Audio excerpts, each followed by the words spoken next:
ভূপেন বৰাৰ ঘৰত মই এতিয়া কাৰ্বি আলঙত যাম, ডিফুত যাম। ঘূৰি আহি 6:30 পৰা 7টা বজাৰ ভিতৰত ভূপেন বৰাৰ ঘৰত মই যাম। অলৰেডি তেওঁৰ লগত মই টেলিফোনত কথাও পাতিছোঁ আৰু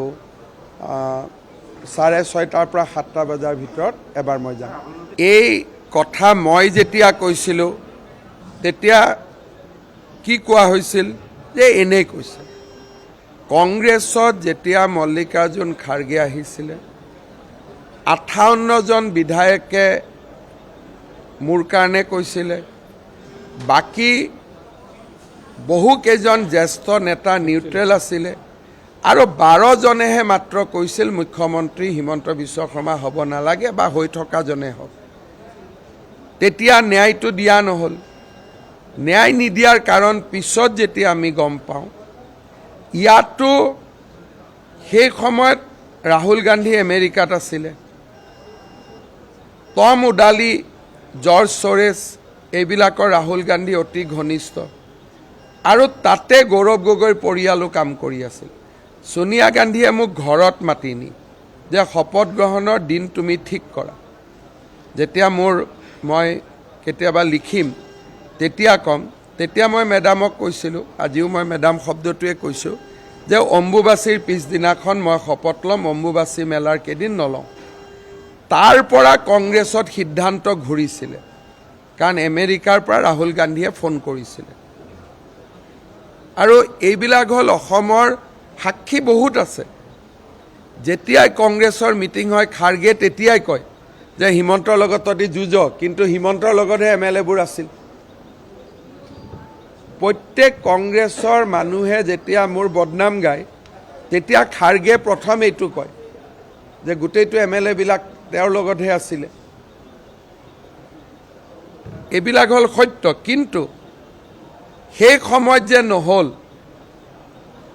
এইটো মা কামাখ্যা আৰু শংকৰদেৱৰ আশীৰ্বাদ আছিলে। কংগ্ৰেছৰ মুখ্যমন্ত্ৰী হ'লে মোৰ কাললৈ এটা কলংক থাকি গ'লহেঁতেন আৰু এনেকৈ সনাতন আৰু অসমীয়াৰ কাৰণে কাম কৰিব নোৱাৰিলোহেঁতেন। সেইকাৰণে কেতিয়াবা মানুহে যে কয় গৌৰ মাৰিলে গংগাত পৰে, এইটো মই ধন্যবাদ জনাওঁ ৰাহুল গান্ধীক যে সেই সময়ত তেখেতে মোক মুখ্যমন্ত্ৰী নাপাতিলে, যাৰ কাৰণে মই আজি চিনা টানি বুকুত ডাঠ কৰি সনাতন আৰু অসমৰ বাবে কাম কৰিব পাৰিছোঁ। তেতিয়া অলপ ৰিগ্ৰেট দুখ থাকিব পাৰে, কিন্তু আজি মই ভাবোঁ যে ভগৱানে মানুহক সঠিক ৰাস্তাত লৈ যায়। চক অমিত শ্বাহ ডাঙৰীয়াৰ সন্মুখত অমিত শ্বাহ ভাৰতৰ গৃহমন্ত্ৰী আৰু তেখেতৰ সন্মুখত কোনো ৰাজনৈতিক ব্যক্তিয়ে যোগদান নকৰে। এই বিষয়ে মই আপোনালোকক কালিও স্পষ্টীকৰণ দিছোঁ, আজিও দিছোঁ। APCC আৰু নহয়, APCC BM বাংলাদেশী মুছলিম, সেইটোৱে তেওঁ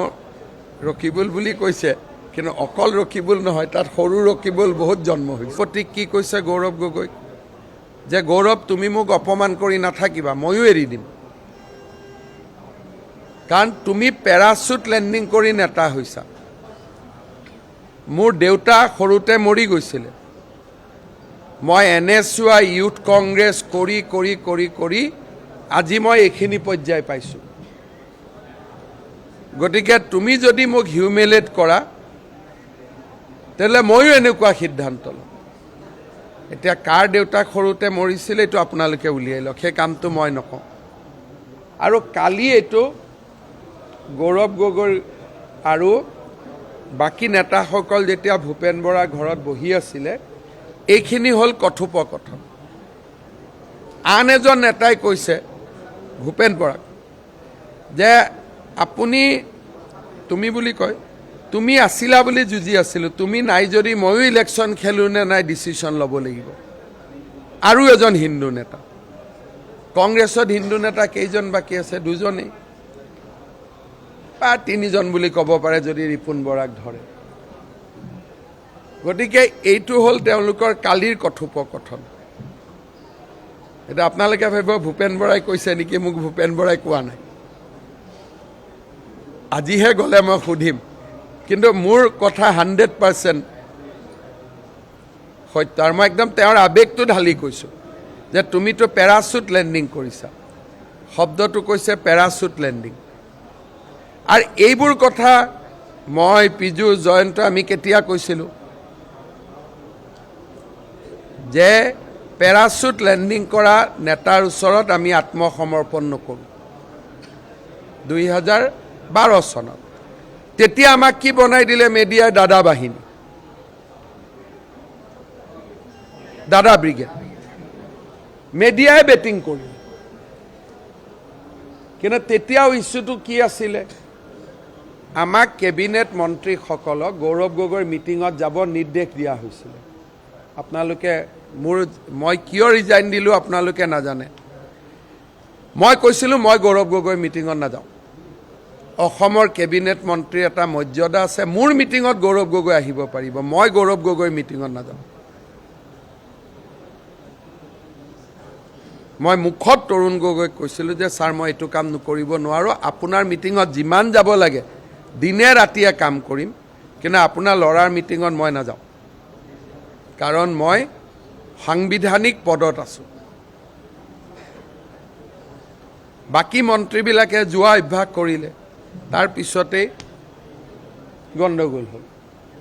সেইকাৰণে কেতিয়াবা যেতিয়া মই কম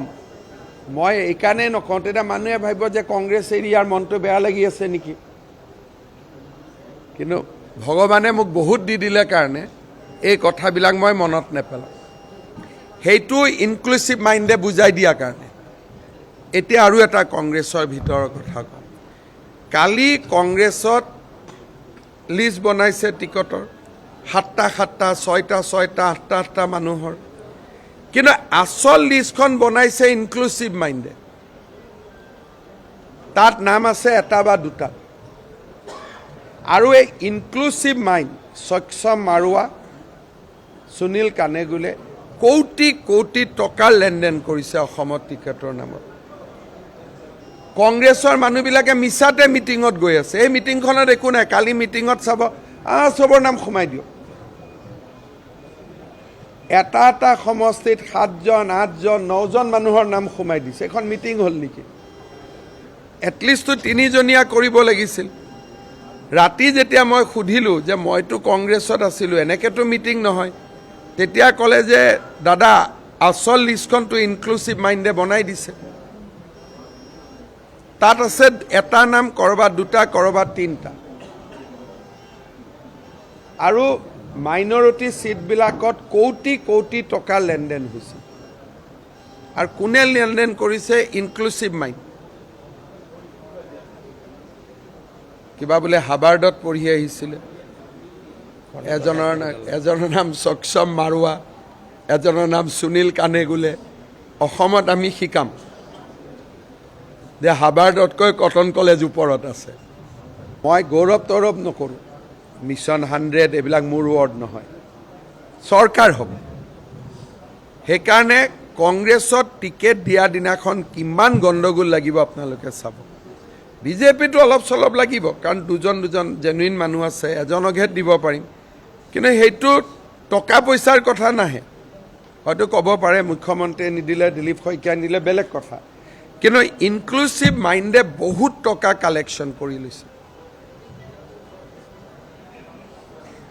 আৰু তেওঁলোকে এখন বেলেগ লিষ্ট পঠাইছে কালি সেইকাৰণে মিটিঙত কাৰো ইণ্টাৰেষ্টে নাই জিতেন্দ্ৰ সিং নিজে মিটিঙতেই নাহিলে তেওঁ জানে যে এইখন মিটিং অৰিজিনেল নহয় ৰিপুণ বৰাও আহিলেহেঁতেন তেওঁৰ এটা ট্ৰেজেডি হৈ গ'ল মাজত তৃণমূলত গুচি গ'ল কিমানবাৰ অহা যোৱা কৰিব তেওঁ যদি তৃণমূলত নগ'লহেঁতেন তেওঁ আহি গ'লহেঁতেন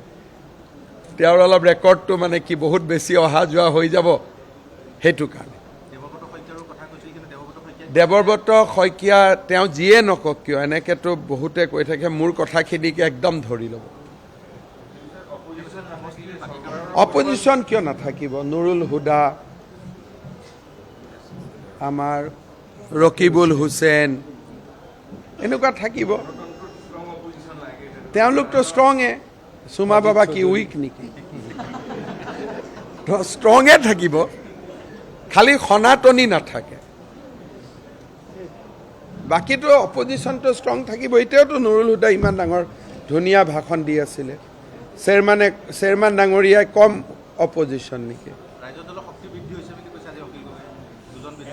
এটা অন্তত অখিল গগৈক ধন্যবাদ জনাব লাগিব যে আজিৰ দিনত তেওঁ 3জন বিধায়ক যিকক নিযুকক বেলেগ কথা কিন্তু আজিৰ ডেটত তেওঁ 3জন কৰিলে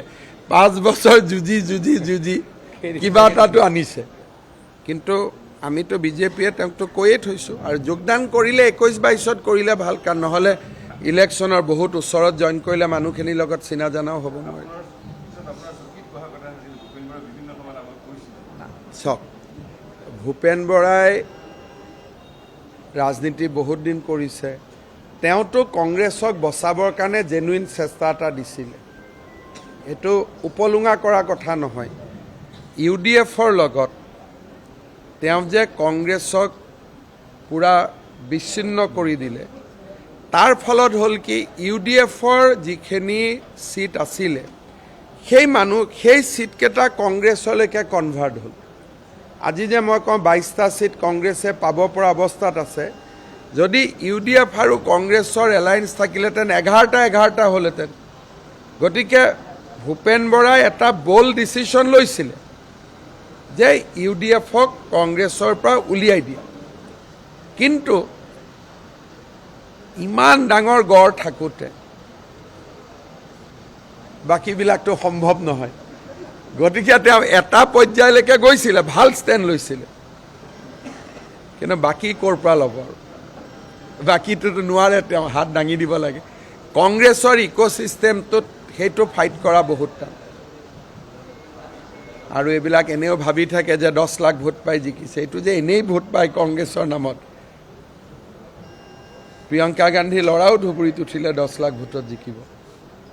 জীৱনত অসম নোপোৱা যদি আমেৰিকাৰ পৰা এজন মানুহ আহি ধুবুৰীত কংগ্ৰেছৰ হৈ উঠে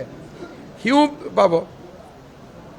গতিকে ধুবুৰীত 10 লাখ ভোট পোৱাটো যে ক্ৰেডিটৰ ভিতৰত নপৰে সেইটো কথা দিল্লীৰ মানুহবিলাকেতো নুবুজে গতিকে দিল্লীয়ে ভাবে বাপৰে চেহেৰাও ডাঙৰ আৰু কামো ডাঙৰ গতিকে তেনেকৈ মানুহ চলি থাকে